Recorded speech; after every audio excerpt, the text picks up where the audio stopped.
टेट बयबो रेडि जाबाय आसामनि टेट होनो थाखाय थेवबो आंनि दिमुसि प्रेजेन्टेसनाव नोंथांमोनखौ फार्स्ट वेलकाम खालामबाय आङो दिनै एलपि स्कुलनिनो मेथ्स लानानै फैबावदों दिनैबो नैबे आसाम टेट नोंसोरनि खिथाबाव दंखायो निश्चय नोंसोरनाव नाय स' जों आर्ट्सफोरनि थाखाय नांगौ नैबे एलपि स्कुलनि खिन्थु साइन्सनिफ्राथ' मिथिखायो थाखायो होननानै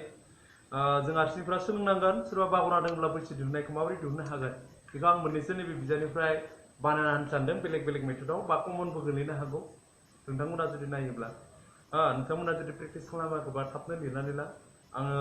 मोनथामबा मोनब्रै अंक बानायगोन आं जिखिनि हायो बांद्राय गोलाव खालामा भिडिअखौ स' नायलांगोन होननानै आसा खालामबाय आं दायो 2 नाम्बार कुइसनखौ लादों 277 बिजाबनि पेज नाम्बारा बेयावहाय आङो बेसेबां लादों नोंसोरनि कुइसनखौ आङो बारा आंखौ मोजां नङा आंनिया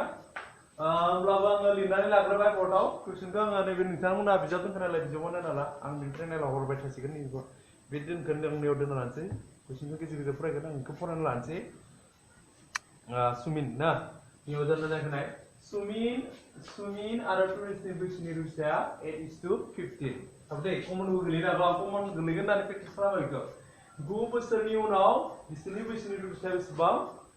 11:18 जाहैगोन बिसोरनि बैसोनि फारागा मा जागोन बिसोरनि मा नाम बुंदों उनाव बैसोनि रुजुथाया 18 फिउचाराव जाहैगोन बिसोरनि बैसोनि फारागा मा जागोन बैसोनि डिफारेन्सखौ मा खालामनांगौ दिहुननांगौ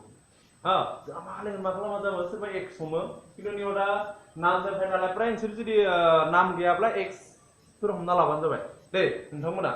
स' सुमिन ना आंनि किताबखौ नायदों आङो खनसेबाव बेसेबां दं र' दा बेयाव फार्स्ट सोलोंनो गोनां हिसाबै जोङो सर्ट ट्रिकआव सोलोंनो मोनसिगोन आरो होनबा कमन गोलैगोन बिदि जुदि थायोब्ला कमन गोलैथारगोन आरो दे बिबायदि खालामबानो जाबाय नोंथांमोना दा बेवहाय नैयाव प्रेजेन्ट थायो प्रेजेन्ट माने आथिखाल मिथिखायो नोंथांमोना बेखौ थाब थाब लिरना ला आरो इथिंगालै उनथिंगालै फिउचार जागोन उनाव दाजागोन होननानै बुंबा फिउचार माने उनथिंगालै जुदि बारायबा बेखौ फिउचार नांगोन पास्ट माने जानानै थांनाय माने जिथु बैसो दङ बैसोआ सिगांनि होननानै बुंबाय थायोना दा पास जागोन उनाव बुंनायबा फिउचार जालायबाय उनाव होननाय लोगो लोगो नोङो सानना लाखा प्लास नों जायखिजाया अनजिमा मोना मानो नोङो प्लास होननानै होना लाखाबानो जाबाय आरो सिगां होननानै बुङोब्ला माइनास बेखौ नोङो बावगारथारनाङा आरो दे नोंथांमोना जुदि बहि गैयाब्लाबो बा जिखुनु माबा मोनसे बानायब्लाबो नोंथांमोना बावगारनाङा बेखौ प्लास आरो माइनासखौ मा खालामना लाखा होनानै लाखाबा गोसो लाखिखाबानो जाबाय आंबो बेखौनो गोसो खालामदों जे मोनसे माइनास आरो मोनसे प्लास बेखौ गोसो खालामना लादों जाहाथे बाहायोब्ला बरिया ग्रोब टिकाव दिहुननो हासिगोन आरो स' जोङो मा खालामनो दायो नायनो लोगोखौ मोनथ'बाय दे लिरना लाबानो जाबाय नोंथांमोना दायो सुमिनखौ जोङो सुमिनसो एस होना लानोसै दै सुमिन मोनसे खालामनो हायो नोंथाय दा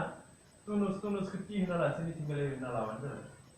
होना लानानै मा खालाम उनाव होनदोंथ' नैबे उनाव थाबाय नालाय बेखौ फिउचार होना ला फिउचार माइ लाबोनि आङो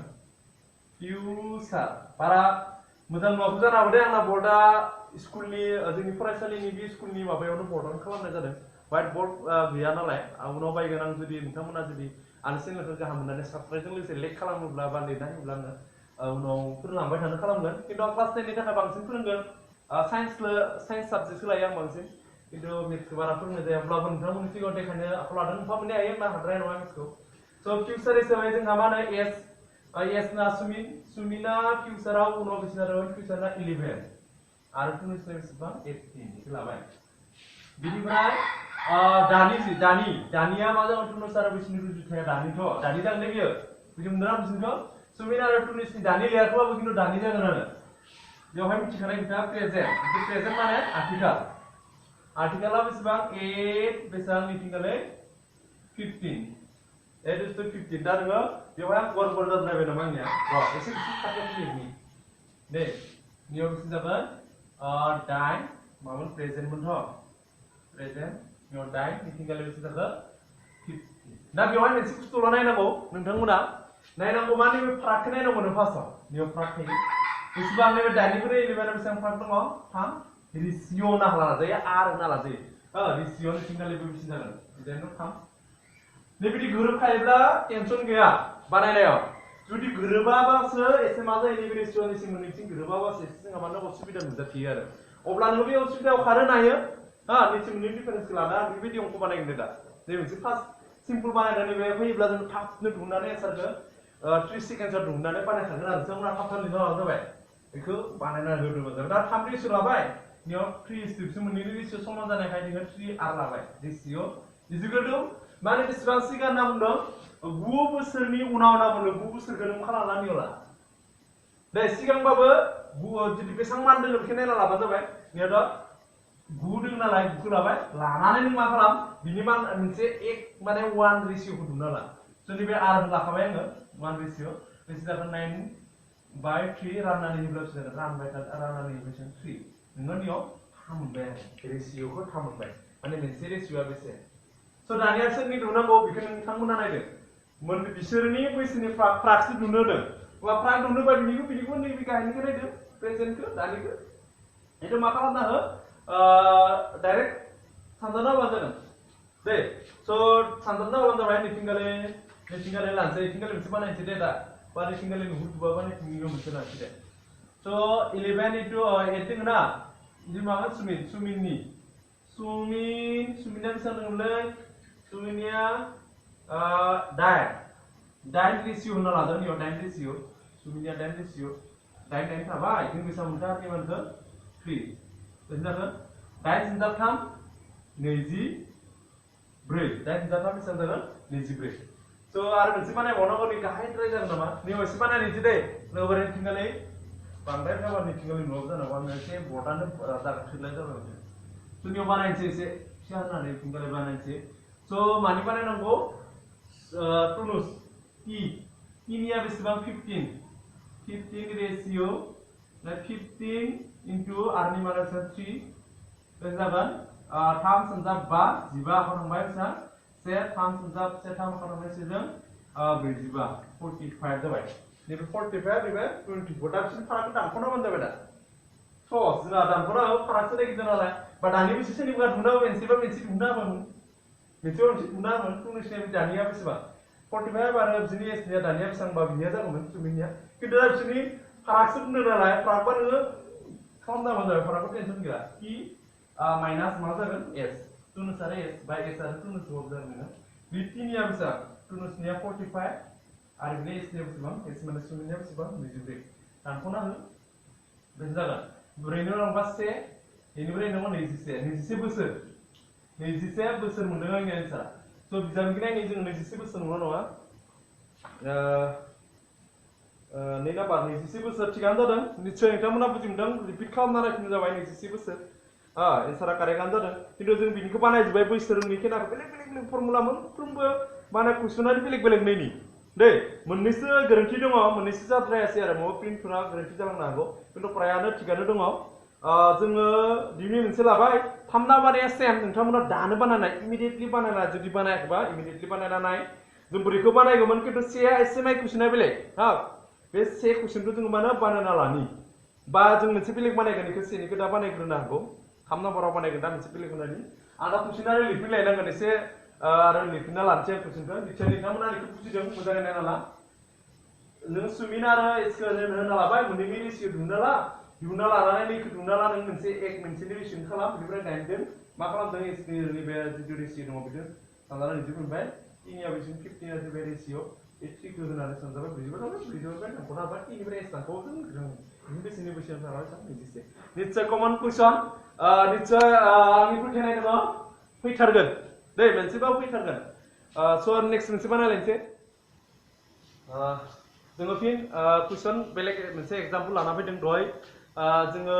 उननि गुनबाय एबा सिगांनि लाना फैदों माबायदि बानायो आरो एसे माय डिफारेन्स मेथ्सआ स' बे मेथ्सखौ जोङो बानायनि बैसो नुनाया एसेबां बेलेग स' बेवहाय बुंदों कुइसनखौ नाय राजु आरो जुलिनि दानि बैसोनि रुजुथाया 5:4 आरो 4 बोसोरनि सिगाङाव नाय लोगो जोंहा पास जाबाय सानैनि बैसोनि रुजुथाया बेसेबां 13:10 दानि राजुनि बैसोखौ दिहुननांगौ स' जोंहा दहाय रेसियो जों ग्रोब मिलायनायखाय जों हादों होनना सानगोन नोंथांमोना खिन्थु जों बानायनांगोन स' दा 4 सिगां नाय लोगो जोंहा मा फैगोन माइनास आरो होनबा जोंहा फिउचार फैगौमोन माबाया माइनास प्लास फैगौमोन जों दायो मा खालामदों सिगांनि दोङो नालाय पासखौ जोङो लाग्रोनांगोन फिउचार बा फिउचारनि सिगां लिरगे दै आंबो खिन्थालांबावगोन सरि दा आं एबार खनसेयाव बानायना खिन्थालांसै नोंथांमोननो माबायदि बुंदोंमोन आं दा बेखौ जोङो राजुगोरा आर होनना लाखानोसै एसे फिसा बानायनोसै जोङो जुदुखौ होननानै जों रेशियो मिलायाबो जानो हागौ स' नैबेयाव नैखौ नायनांगोन पास बा पास नैयाव पास दा सिगां दङ नालाय पास जागोन फिउचार नायनानै लिरना लानांगोन आं दहाय बावलांदों स' नैबे मोनसे कुइसनाव खिन्थाबाय आङो नोंथांमोना निश्चय प्रेक्टिस खालामबा निश्चय दानो मिथिगोन स' नैबे पास जाबाय ना पास बा जोंहा बेसेबां दानिया सिगांनिया बेसेबां 13 नैयाव 13 नैयाव बेसेबां 14 बेसेबां 10 दानि प्रेजेन्टनिखौ नों नियाव प्रेजेन्ट होनाबानो जाबाय थाब आरो 13 जोंहा दानिया बेसे जाखो 5 नियाव बेसे जागोन 4 मोननैनि डिफारेन्सखौ नाय नियाव बेसे जागोन 8 रेशियो नियाव बेसे जाखो 6 रेशियो नैबे रेशियोआ दहाय गोरोबदोंमोन जोंहा आं बिनि थाखाय लाना फैदों मेथ्सखौ नैबे मोननैया रेशियो मिलायाबा नों मा खालामो जोंहा दा आन्दायलायगोन ना स' बेनिखायनो जोङो बे मोननै रेशियोखौ नोङो सानफ्रोमबो मिलायनांगोन मिलायनो थाखाय नों मा खालामनांगोन ना नैसोर नैबे मोननैनि फारागखौ नायलायनांगोन बिसोर मोननैनि फारागा बेसेबां 3 रेशियो नों सानफ्रोमबो नाय दे बिसोर मोननैनि फारागखौ नायना लानानै मा खालाम नैबे 3 मोननाय जितु रेशियो मोनबाय जोङो फाराग मोनबाय रेशियो बे 3 जों नैखौ सानजाब आरो बिदि मा खालाम सानजाब स' सानजाबना बेसेबां सानजाब बा बेसेबां जागोन 15 आरो बिनिया बेसेबां जागोन 3 सानजाब 4 12 दानिया बे रेशियोखौ नों नायलाय नैबेदों बे रेशियोखौ नाय आंनि माबाना होबाय रेशियो बेसेबां जोंहा 2 आरो नैथिंबो रेशियो बेसेबां जाखो 2 आरो माने 15 निफ्राय 3 थांबाय फारागा बेसेबां 2 आरो 12 आरो 12 नि फारागा बेसेबां 2 निश्चय नोंथांमोना बे रेशियो दा गोरोबबायबा जोंहा टेनसन गैला आरो गोरोबबायबा नों डाइरेक्ट बानायदों नैबे नैया आरो फैखाबाय मोनसेनिखौ नों दुना ला बेसेबां बोसोरनि सिगां नाय लोगो बेसे नायगोन 4 नियाव आर लादो नियाव 4 थांबाय नियाव 2 थाबाय दाननानै हो बेसे जागोन जोंहा 2 मोनबाय जोङो रेशियोखौ नै आंना नुदों लाबोदों नोंथांमोना आंना ब्लेक बोर्ड स्कुलनि बर्डआवनो लिरनो गोनां जादों नालाय नोंथांमोना आंनि चेनेलखौ नायै एसे माने मोजां खालामजाबानो जाबाय आं जाहाथे व्हाइट बोर्ड लाना फैनो हायो गासैखौबो लाइक खालामनानै हो मोजां मोनदोंब्ला स' जियानो जाया मानो नैबे 2 आर मोनबाय जोङो आरनि मोनसेनि मानखौ बेसेबां 2 आर अब्ला जों सोरनि दिहुननांगौ दा सोरनि दिहुननांगौ जोङो दानि राजुनि बैसो राजुनिया नैबे लाइनाव आरो जुनिबा जुनि बे लाइनाव खिन्थु नै जों नंलिया दै नों नैखौ दिहुनना लाबाय नालाय नों नैबेसो मा खालामनांगोन सानजोबनांगोन नैबे गाहायनि बैसो स' नैथिंगालि बानायनि आङो राजुनि लाबाय राजुनि दानि बैसोखौ दिहुननांगौ प्रेजेन्टनिखौ दिहुननांगौ नालाय 2 आरथ' थाखाबाय नैबे 2 आर जाबाय बा नोङो ओरैबो खालामजागोन नैबे 15 आरो 15 रेशियो दं नालाय 15 रेशियो नैबे 15 थाबाय जोङो आरनि मानखौ बेसेबां मोनखो आरनि मानखौ बेसेबां मोननै बेखौ मोननै सानजाब जागोन 15 जाबाय आखायाव 30 बोसोर जागोन आरो बेबायदि सेम जुदि बेबायदि फैयोब्ला बेखौनो सोलोंना लाना आरो बेनिख्रुइ गुसुं गैला आरो बेनो कारेक्ट आरो नों बानायनोबा गुसुं गैलानो खायसे नों बानायग्राफोरा बारा मेथ्सनिफ्रा थाब बोरैबा खालामनानैसो थाबनो दिहुननो हायो स' जोंनिया बेनो सिम्पल मेथ्स जों आर्ट्सनि थाखाय जोंनिया बावगारनो हायो गोबां बानाया नालाय स' नोंथांमोना निश्चय बुजि मोनदों जोंनि बिजाबनि लाना फैनि दा नैबे माने एग्जाम्पला बेबायदि बिजाबाव नुवाखै माने बेबायदि ग्रुपनि बिजाबाव गैयामोन बेनिखायनो आङो बेलेग एक्सट्रा कुइसन बानायना लाना फैदों स' नैबे मोनसेनि जोङो बानायलायनोसै से नाम्बारखौ बानायनि से नाम्बारा एसे बेलेग कुइसनखौ लिरना लालायनोसै दै स' जोङो फैफिनबाय किताबनि कमन गोलैनोबो हागौ से नाम्बारखौ बानायनोसै जोङो एसे कुइसना एसे डिफारेन्स मोनाखैबो दै स' एसे बारा कुइसन लिरनो एसे सम लायो जोंहा सासे मानसिनि दानि बैसोआ बिनि फिसालानि 5 फान जायो 5 बोसोरनि सिगां मानसिनि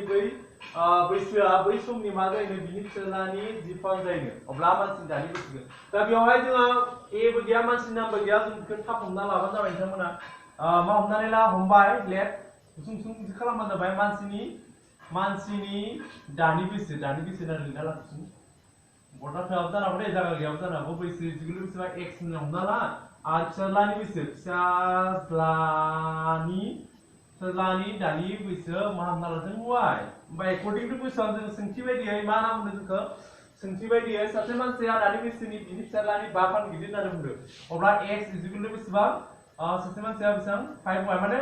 नैबे वाइआ फिसाज्ला जाबायथ' नैबे 5 होबासो समान जायो नै मिथिना नैबे 5 फान नालाय नैयाव होबासो जों मोननैनि बेखौ होनो हागोन ना माने बेखौ होनना बुंदों रुमान 1 होननानै हमना ला स' जों रुमान 1 हमनानै आगोलाव बानायबोबाय थादों बेबायदिनो नेक्स्टआव नाय नों 5 बोसोरनि सिगां होनना बुंदों अब्ला जोंहा सिगां होनना बुङा माइनास माने x माइनास 5 नियाव होना ला इजुकेल टु बेसेबां आरो नैथिं y माइनास बेसेबां 5 बिदि होना ला सिगां माने खिन्थु उनाव ना बुंनाय माने प्लास ना लानांगोन आरो जों दा बेसांनो मानसिनि बैसोआ बै समनि बेसेबां फिसालानि बेसेबां जिफा अब्ला जिफोर बानायाव 10 आसो फिसालानियाव 10 होदों नैबे y नालाय नैबेदों आरो बिदों होनबासो नों जि होब्लासो मा जागोन समान जागोन स' नों बेखौ बानायना लादो सानजोबनानै x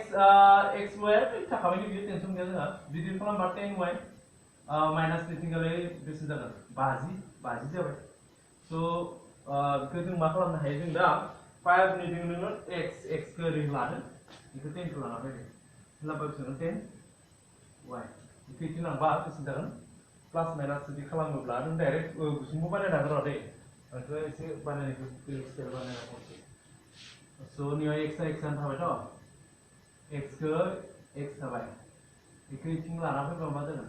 जों लाखौ 45 जागोन 45 खौ जों इथिंबो लानो थांगोन 0 खौ लानांगोन इथिंबो 3 जों माइनास नियाव बेसे जागोन 10 खौ 10 y खौ लाना फैदो 10 y जाबाय नियाव प्लास होन नालाय 10 खौ बाय इथिंबो बेसे जागोन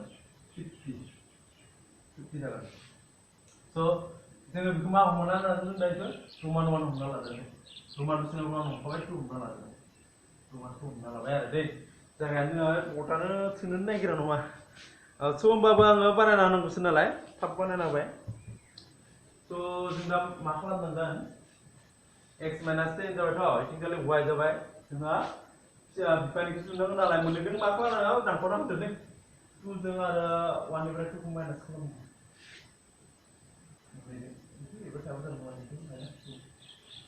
x जानो थांखाबाय x जेसे खालामबा 5y निफ्राय इथिं लाना फैनांगौ आरो इथिं लाना फैबा मोजां जागोन र' लिरना बोनदा खनसे ना लिराबो जागोन दे 5y आरो 10 थांबा बेसे जागोन 5y थाबाय आरो इथिंखालि खिन्थु 0 जाबाय लिखित लाना फैबा र' बेखौ नोङो ओरै खालामबावो दा जोंनि x लिखित लाबा माइनास 5 y जिरो बेसेबांनियाव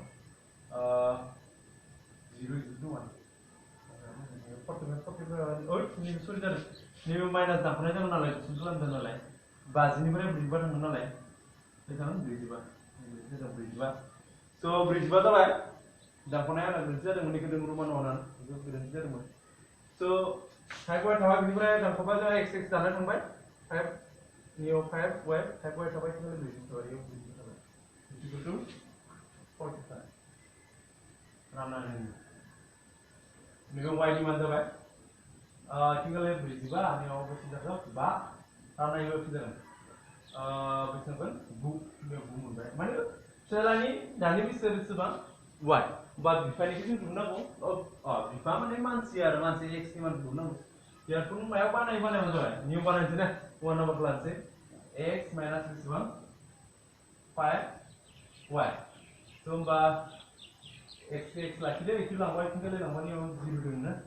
बेखौ लाना थांदों नियाव बेसे जागोन 5y मानखौ बायनाङो नैबे y नि माना बेसेबां 9 y नि माना 9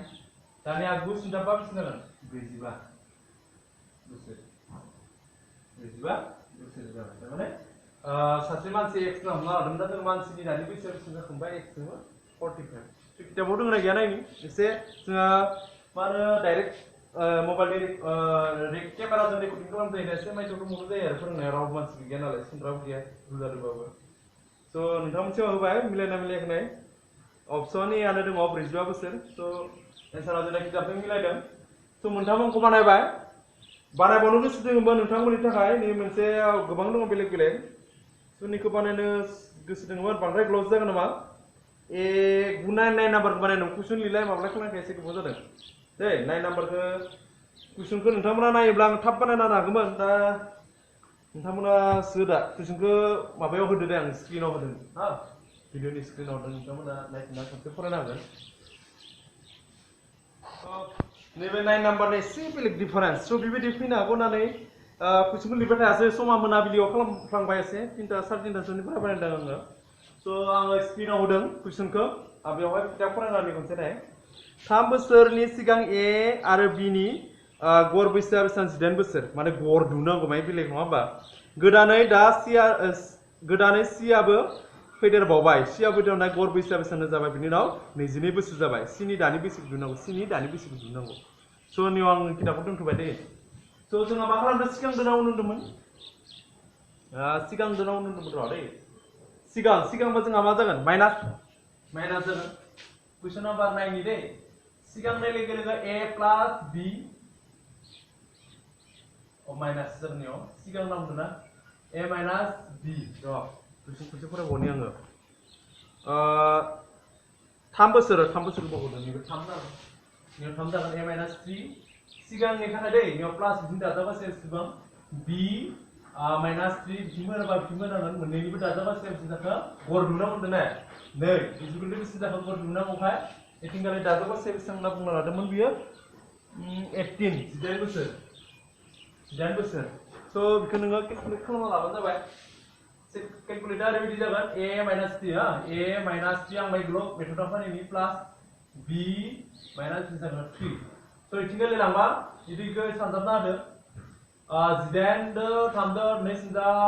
8 बेसिम जागोन 2 सिनजा 8 10 हरांबाय 1 2 30 जागोन स' मोननैखौबो इथिंगालि नोङो माबानो हाखायोमोन नैबे a नियाव प्लास b जाबाय बिथिं मोननै दाजाबा 6 जाबाय